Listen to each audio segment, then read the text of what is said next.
Бауырдың шаршағанын көрсететін үш белгі. Сен бұларды байқамауың мүмкін. Бауыр үндемей жұмыс істейтін ағзаның басты фильтрі.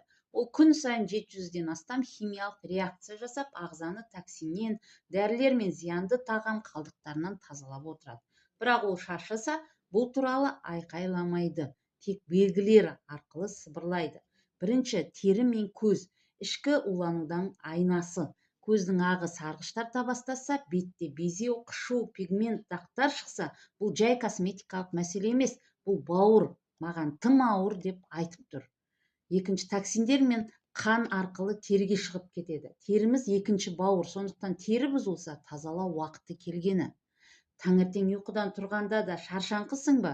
Кеш ұйықтамадың, жақсы демалдың, бірақ бәрібір әлсіздік, ашушаңдық, мотивация жоқ. Бұл жай стресс емес, бұл бауыр энергия өндіруді баяулатқанның белгісі. Бауыр глюкозаны өңдейді, гормондарды реттейді, ал шаршаса, энергия, көңіл күй және өмірге деген құлшыныс азаяды.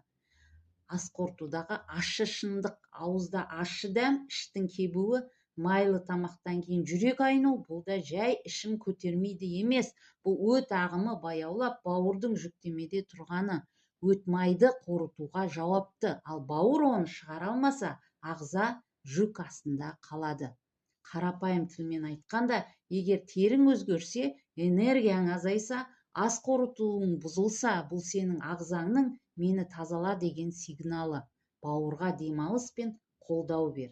Есіңде болсын, денсаулық тек сыртқы күтім емес, ол ішкі тазалықтан басталады. Ал бауыр сол тазалықтың кілті.